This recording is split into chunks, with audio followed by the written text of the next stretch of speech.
to Jessica's Homeschool. Today we're going to be talking about spelling words, how to teach it, how we integrate it into our daily lesson.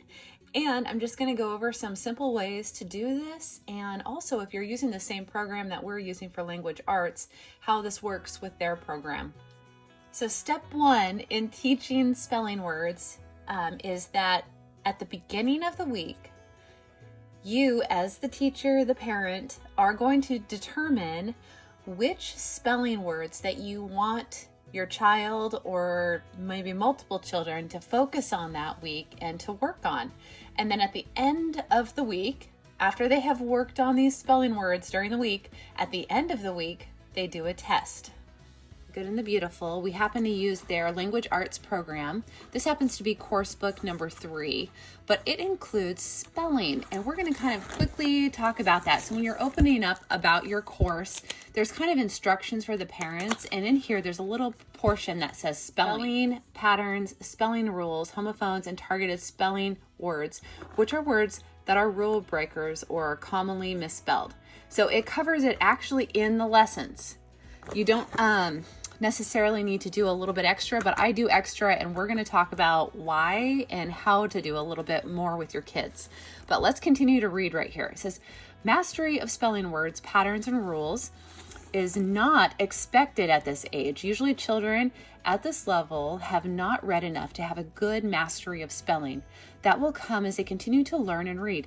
Spelling rules flashcards are available from our website, which is on thegoodandthebeautiful.com, as an optional resource. Children learn and practice spelling patterns, spelling rules, spelling words, and homophones right in the lessons. Children practice spelling words in varied, independent ways for 4 lessons, and then the course instructs the parent or teacher to assess the words and help the child practice any words that are not yet mastered. All spelling words taught in this level are reviewed throughout the course. Okay, it was talking about flashcards, spelling rule flashcards that you can get with The Good and the Beautiful.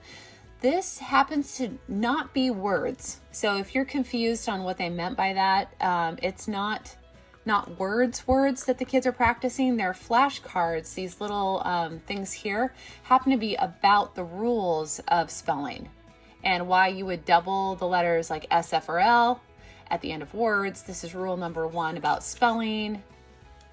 Spelling rules, and that your kids need to know, when do you use K, C, or CK at the end of words, and knowing the rules on when to use it and how this rule applies, right?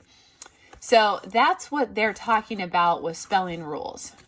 They do start to integrate a lot of these right off the bat in the kindergarten level, but it's not something that they have to totally master, but it reviews it on each level that your kid goes into. So example, when you have children that are in this purple level, which is level 2, I do suggest that it's probably a good idea to maybe get these cards and to at least start working on the first few of them, because they will be mastering what this is and what that means. So that's a good time to get this if you're interested in getting their flashcards from them. We're going to talk about this spelling chart. This happens to be, and I'm going to show you what level this is. This happens to be in level 1, in the level 1 course. And these are some spelling charts that you will find at the back of the book. And it reads up here, it says, all spelling instruction and practice is included in the lessons. These charts may be used if additional spelling words are desired. The child may color an animal for each chart that is mastered. The spelling words in this section are high frequency and irregular words. So for level 1, you can see that they have 2 pages here. Oh, actually, I'm sorry, 3 pages of spelling words for kids to work on. That these are in addition to some spelling that's already being done a little bit in their lessons. I like to use the spelling charts. They have these in some of the levels. So go ahead and take a look in your book for the course that you are in and see if they have a chart, because if you're in the kindergarten level or if you're in level 1, there might be these extra charts. If not, if you're in level 2 or even level Level 3 and level 2, they don't do it like that. You actually need to look at the overview for which unit you're on. Unit 1, these are the targeted spelling words. And what you can do is group up a set of 6 words. Like go down the line here of all 6. Let me pull it up so you can see these right here. You're going to take these words and write them down. And now the simplest way that I like to do this is to use a notepad. You can take a notepad, you can put 6 words on the notepad, or you can do the whole group here depending on if you want to have them work on a whole set of words. And if you're just having them work on 6 words, like over here, where I have them, you know, my son doing these right here, and then he writes it twice a day. Or you could have your child write it once a day, which I was doing for a while, but I've kind of switched over to having them write it twice a day. I just feel like it gives them more time to work on their handwriting, more time to work on the spelling words. And I just feel like it's really important for my kids to be able to do this as part of their weekly and daily lessons. So I wanted to point out that I make sure that each of my children have their own spelling notebooks to work on. So we're not sharing these, you know, everybody's got their own. And as they get, you know, to the end of it and they've used up all the pages, I just buy new ones and we just keep going. So that's kind of how that goes.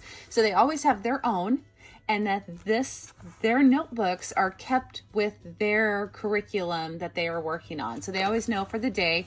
They each have their own tub.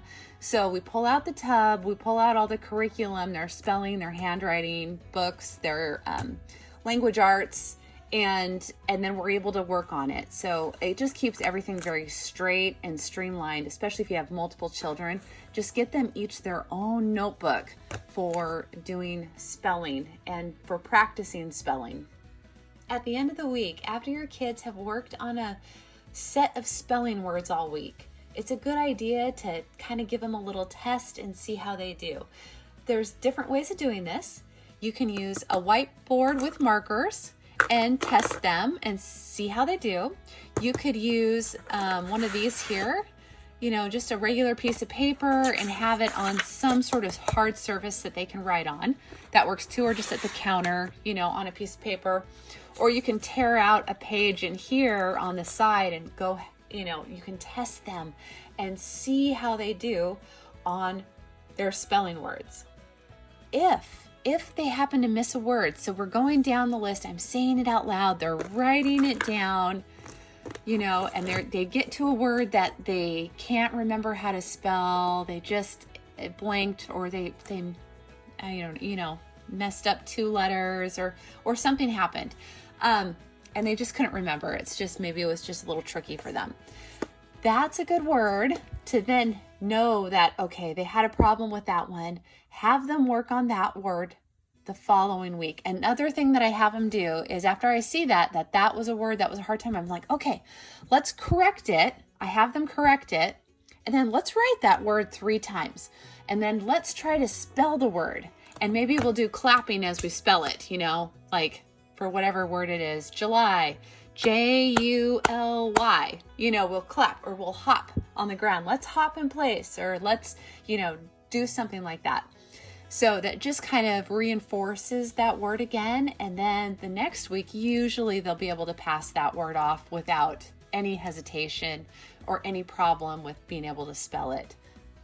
One other thing to note is, say that your child is doing really great. They're kind of just, you know, moving through the charts, and you're working your way through all these charts. It is totally fine to also go back and do these charts a second time. So we work our way through it, and then we go back and do it all again. And I'm just double checking that they really do have it mastered. We'll do a whole nother week where they're doing these again, and these again, and these again, and these again. So that's kind of how I run it. You know, when you get to the end, you're like, oh, we're done with spelling, and we're not even done with our curriculum yet. Well, maybe it's time to review all the spelling words you've already done previously. It's always good. Just really reinforce these words at the level that they're at and that at the level that they are currently working on. And that's just going to help them so much when it comes to writing, when it comes to reading and spelling. Spelling is very important. I hope you found this tutorial helpful for spelling words and how to teach this to your children, or if this is an inspiration on different ways of doing this. Also, I'm going to put a link below to where you can find, if you wanted to look for those flashcard spelling rules, which happen to have, I forgot to mention, on the back of each card, when we were discussing this, they have the answers on the back. Yeah, there's the answers right there, right on the back. Anyway, I will put a link below to where you can find that. And also you can just find, I'll put a link below to the website for The Good and the Beautiful, especially for their language arts program in case you're looking at doing that. And thank you so much for watching. I hope that this video was extremely helpful. Don't forget to subscribe to the channel so you don't miss another important homeschooling video. Have a great one.